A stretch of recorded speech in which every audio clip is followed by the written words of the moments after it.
आज अपना नया लेसन है मौसम जलवायु तथा जलवायु के अनुरूप जंतुओं द्वारा अनुकूलन।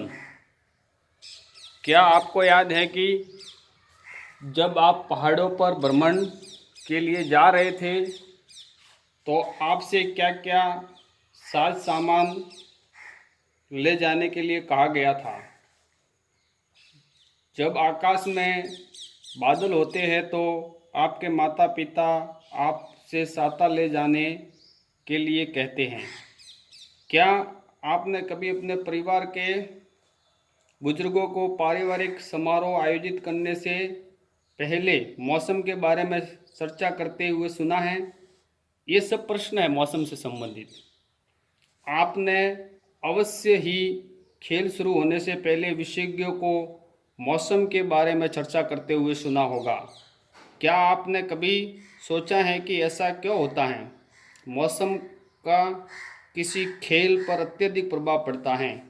जैसे आजकल क्रिकेट के बारे में मौसम के विशेषज्ञ आते हैं और बोलते हैं कि इसके अंदर आज नमी रहेगी, आज हवा इस दिशा से इस दिशा की ओर चलेंगे, तो जो पहले बॉलिंग करेगा उसका ये फ़ायदा होगा, रात्रि में बैटिंग करेगा उसको ये फ़ायदा होगा, बॉल गीली हो जाती है।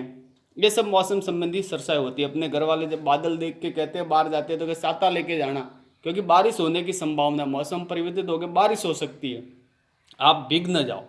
इसलिए इसका हमारे अनेक दैनिक क्रियाकलापों उस दिन के मौसम के पूर्वानुमान पर आधारित होते हैं। अपने घर के अंदर भी कोई विवाह समारोह करना है तो उसके संबंधित भी हम मौसम से संबंधित जानकारी पहले रखते हैं।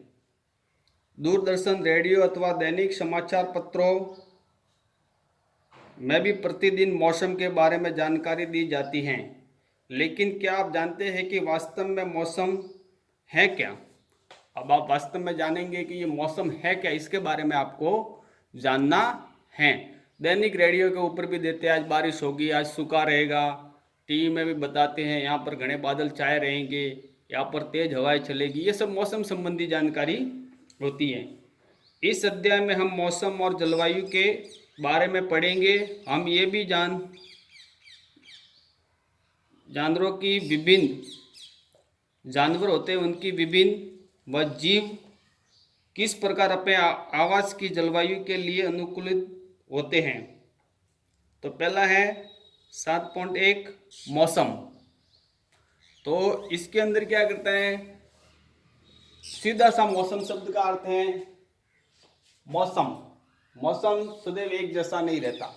मौसम दिन में 2-3 बार भी बदल सकता है। मौसम रिपोर्ट में अगले दिन के मौसम के बारे में पूर्वानुमान भी प्रकाशित किया जाता है कि कल कैसा मौसम रहेगा, उसका पूर्वानुमान भी इसके अंदर प्रकाशित किया जा सकता है। किसी दैनिक समाचार पत्र में प्रकाशित मौसम की जानकारी का एक नमूना दिया गया है। अपने किताब में देखना, एक नमूना दिया गया है, ऊपर चित्र बना हुआ है, अधिकतम न्यूनतम तापमान भी लिखा गया है। किताब में इसको आप देखोगे तो अच्छी तरह से स्पष्ट हो जाएगा। हम देखते हैं कि दैनिक मौसम की रिपोर्ट में पिछले 24 घंटों के ताप, आर्द्रता और वर्षा, यदि वर्षा हुई हो के बारे में जानकारी होती है। मौसम रिपोर्ट में अगले दिन के मौसम के बारे में पूर्वानुमान भी प्रकाशित किया जाता है। आज का मौसम कैसा रहेगा और अगले दिन का मौसम कैसा रहेगा, इसके बारे में पूर्वानुमान द्वारा भी प्रकाशित किया जाता है। अब क्रियाकलाप है 7.1। इसके अंदर हम क्या कर रहे हैं, समाचार पत्र के पिछले एक सप्ताह के सभी दिनों की मौसम की रिपोर्ट को कटिंग करना और एक सारणी बना के एक एक की लिखना और फिर उसका अवलोकन करना। ये काम अपने को क्रियाकलाप 7.1 में करना है। किसी भी समाचार पत्र से पिछले एक सप्ताह के सभी दिनों की मौसम की रिपोर्ट काट लीजिए। यदि आपके घर में समाचार पत्र नहीं आता है तो अपने किसी पड़ोसी अथवा मित्र से मांगकर रिपोर्ट को अपनी पुस्तिका में लिख लीजिए। यदि अपने घर पे समाचार पत्र नहीं आता है तो अपने आस पड़ोस में से कहीं से भी लाकर उसकी रिपोर्टिंग को काट कर उसके अंदर लिख दो। आप पुस्तकालय से भी मौसम की रिपोर्ट एकत्रित कर सकते हैं। सभी कर्तनों को कागज की एक शीट अथवा शार्ट पेपर पर चिपका लीजिए या फिर उसकी कटिंग को भी आप कलम से चिपका सकते हैं। अब आपको एक किताब में सारणी दी गई है 7.1। अपने द्वारा एकत्रित की गई मौसम संबंधी जानकारी को नोट कीजिए। किसके अंदर नोट करना? सारणी के अंदर। आपकी सहायता के लिए पहली पंक्ति में एक नमूना दिया गया है। पहली पंक्ति में एक आपको अनुमानित व नमूना अंकित किया गया किस प्रकार से बनना है। सारणी के सभी कॉलमों में अपने 60 अनुसार आंकड़े लिखिए। क्या आपके द्वारा बनाई गई सारणी के अनुसार सभी 7 दिन अधिकतम और न्यूनतम तापमान, आर्द्रता और वर्षा के माप समान रहे हैं? आपकी सारणी में नोट किए गए अधिकतम और न्यूनतम तापमान कुछ दिनों के लिए समान हो सकते हैं, परंतु सभी प्राचल किन्हीं 2 दिनों के लिए भी समान नहीं होते। सप्ताह भर में इनमें काफ़ी परिवर्तन हो सकता है। किसी स्थान पर तापमान, आर्द्रता, वर्षा, वायु वेग आदि के संदर्भ में वायुमंडल की प्रतिदिन की परिस्थिति उस स्थान का मौसम कहलाती है। यह मौसम की एक प्रकार की परिभाषा दी गई है। किसी स्थान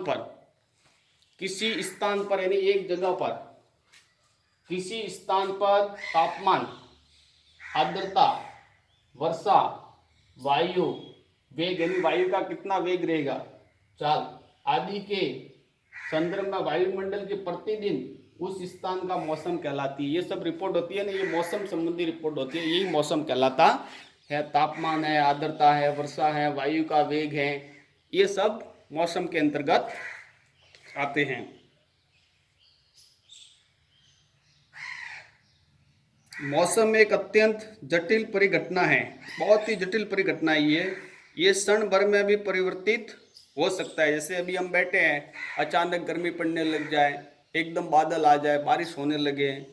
कभी कभी ये हो सकता है कि सुबह के समय धूप निकलती हो लेकिन अचानक ही बादल आ जाए और तेज वर्षा होने लगे, अथवा तेज वर्षा अचानक से बंद हो जाए और छटक धूप निकल जाए। कभी एकदम वर्षा बंद हो जाती है, बादल हट जाते हैं और जल्दी से एकदम क्या आ जाती है, धूप आ जाती है।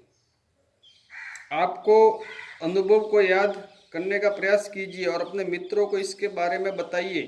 क्योंकि मौसम इतनी जटिल परिघटना है, अतः इसका पूर्वानुमान लगाना आसान कार्य नहीं है। ये इतनी जटिल प्रक्रिया है कि इसका आप परिघटना है कि आप इसका पूर्वानुमान नहीं लगा सकते। जैसा किसी भी मौसम की रिपोर्ट से स्पष्ट होता है कि अधिकतम और न्यूनतम तापमान को प्रतिदिन रिकॉर्ड किया जाता है। क्या आप जानते हैं कि इस तापमान को कैसे रिकॉर्ड किया जाता है? अध्याय 4 में आपने पढ़ा था कि इस कार्य के लिए विशेष तापमापी होती है, जिन्हें अधिकतम और न्यूनतम तापमापी कहते हैं। इसके लिए क्या होती है? अध्याय 4 में आपने पढ़ा था एक विशेष तापमापी होती है, जिन्हें क्या बोलेंगे? अधिकतम व न्यूनतम तापमापी कहते हैं। तो इसके अंदर देखो, आज का जैसे 3 तारीख का 24 डिग्री सेल्सियस अधिकतम था, फिर एकदम न्यूनतम आ गया 22, फिर वापस 23 डिग्री हो गया, फिर न्यूनतम आ गया, फिर अधिकतम। ऐसे तापमान एक जैसा नहीं रहता, अधिकतम रहता है और न्यूनतम होता है। तो न्यूनतम तापमान कितना रहा और अधिकतम तापमान कितना रहा? जिन्हें अधिकतम न्यूनतम तापमापी कहते हैं, जिसको क्या कहेंगे? अधिकतम व न्यूनतम तापमापी कहते हैं। क्या आप अनुमान लगा सकते हैं कि दिन भर में किस समय तापमान अधिकतम और किस समय न्यूनतम होता है? दिन का अधिकतम तापमान सामान्यतः आप अपराह्न में अर्थात दोपहर के बाद होता है, जबकि न्यूनतम तापमान सामान्य प्रातः। अधिकतम तो कब होगा? दोपहर को। और न्यूनतम कब होगा? सुबह यानी भोर के समय, प्रातः भोर में होता है। क्या अब आप समझ गए कि गर्मियों में दोपहर के बाद हम गर्मी से इतने बेहाल क्यों हो जाते हैं, जबकि सुबह के समय अपेक्षाकृत मौसम सुहावना लगता है? क्या आपने कभी सूर्योदय और सूर्यास्त के समय के बारे में सोचा है? आप जानते हैं कि सर्दियों में सायकाल अंधेरा जल्दी क्यों हो जाता है और आपको खेलने के लिए अधिकतम समय नहीं मिल पाता? क्या सर्दियों में दिन की अवधि गर्मियों की अपेक्षा कम होती है? अध्याय के अंत में दिए गए परियोजना कार्य को पूरा करके इसका स्वयं पता लगाने का प्रयास कीजिए। इसको हमको कार्य को पूरा करेंगे और परियोजना को जब हम पूरा करेंगे तो हम स्वयं इसका पता लगा सकेंगे। आज के लिए इतना ही।